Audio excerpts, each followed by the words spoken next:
Thank you for downloading one of our recent Sunday morning sermons from our weekly 10:30 a.m. worship. At Central Christian Church, we are growing together in our understanding and our faith. We are touching lives with the love of Christ, and we are sharing our gifts within and beyond our congregation. We are glad to share our Sunday morning messages with you.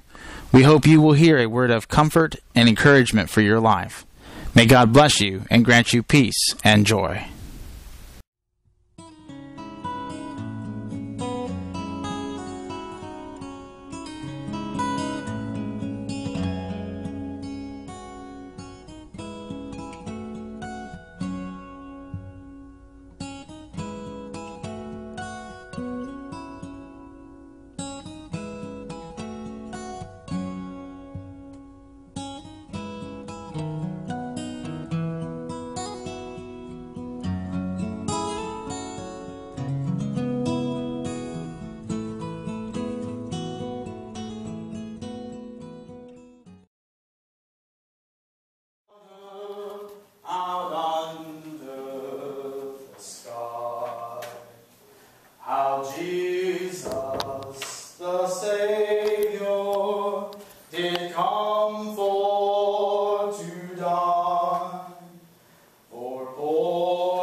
We shepherds sing this song still today. We wonder over the way God chose to come into this world, to establish justice, to redeem God's good creation, to proclaim good news for all people. We wonder why God chose to be born a vulnerable human infant, the son of Mary, the child of an unwed young woman, promised to be a righteous man's wife. We wonder how God's choice of announcing the birth to the ordinary people, shepherds in the fields watching over their flocks by night, how this holds meaning for those who still hear the story of Jesus' birth today. We wonder because our role, my role as a shepherd, being the first to know the Messiah, was born. Visited by messengers of God, heavenly beings, defies all expectations. We were certainly not the ones who were first to know of Jesus' birth, of the Messiah. You see, that's the wonder of Luke's story. All that God does in Jesus defies expectations, goes against the grain of accepted social order, and turns the world upside down. Take us, for example, the shepherds watching our flocks by night, the lowest rung on the ladder of success. Rock bottom. No one aspired to be a shepherd. It's not like the little boys who are asked, what do you want to be in the Christmas pageant? Oh, I want to be a shepherd. I want to be a shepherd. No, in Jesus' day, no one wanted to be a shepherd. You see, being a shepherd was solitary work, out on the hillsides, with the sheep, 24 hours a day, 7 days a week. 52 weeks a year. We were shaggy like sheep. We smelled like sheep. We were not even allowed into the temple to practice our faith. No one, I tell you, no one wanted us around. We weren't really all that social anyway. If you think about it, the only people we ever, the only things we ever interacted with went back at us. We were a little socially challenged, you might say. We were poor, really poor, very poor. Oh, you know those movies about Jesus' birth and the pageants that we have, they clean us up all too well. We were the lowliest of the lowly. I read somewhere that in Hollywood there is an exclusive school attended by children of movie stars, producers, and directors and the like.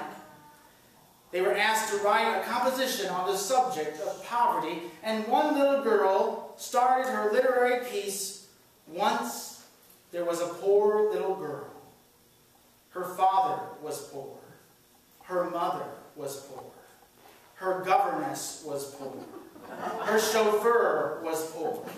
Her butler was poor.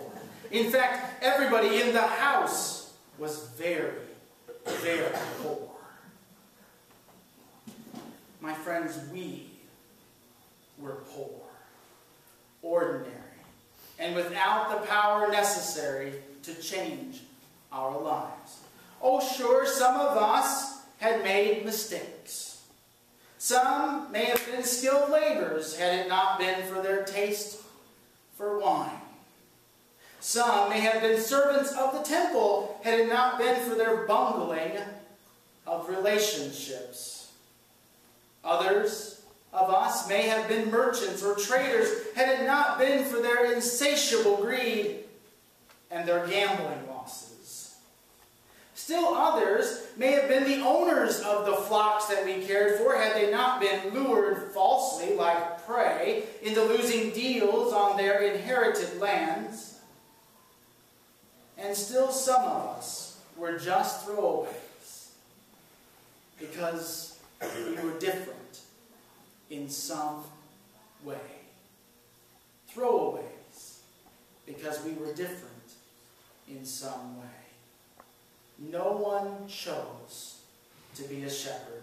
Most were like migrant or immigrant workers trying to pay off impossible debts to their debtors or to their community.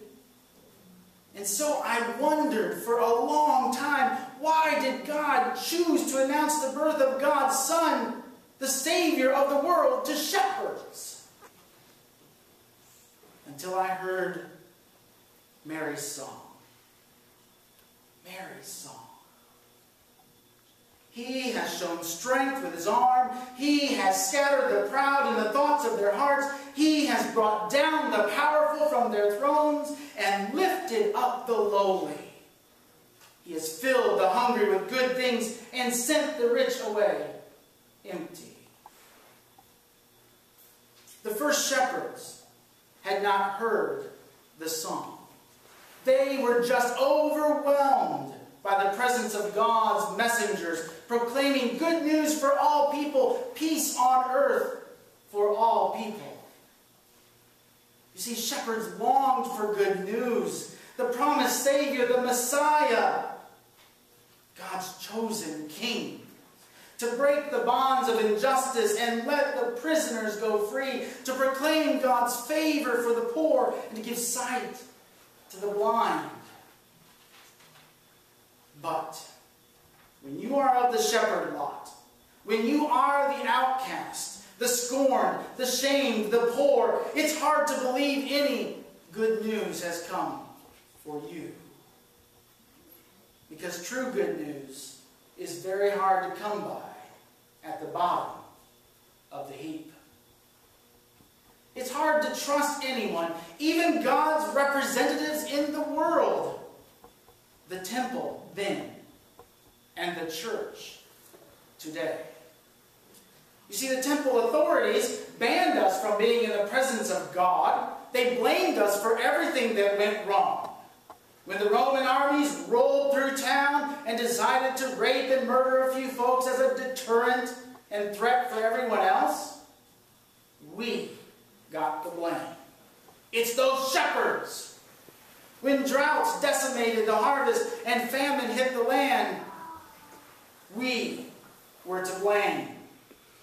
When sickness claimed the lives of children, it was somehow the shepherds who caused it.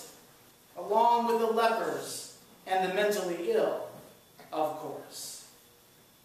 And I hear that the same rings true yet today. Too often the lowliest are blamed and not lifted up. The hungry are scorned for being lazy or irresponsible and not filled with good things. I have met the shepherds of this time. The homeless poor, the addicted, the financially preyed upon, the abused and the used, the trafficked and enslaved. Right here in this little town of Bethlehem. Some still sleep in fields, not watching sheep, but trying to survive the elements. Some are still banned from being in the presence of God, from the church, turned away as if they are too lost to be found. When a homeless man on a bicycle rode into this community a couple weeks ago, he stopped by neighboring churches where he met religious authorities who turned him away empty, who judged him as merely a con artist or too lazy to work to fend for himself. He was told to go here and there to find what he needed.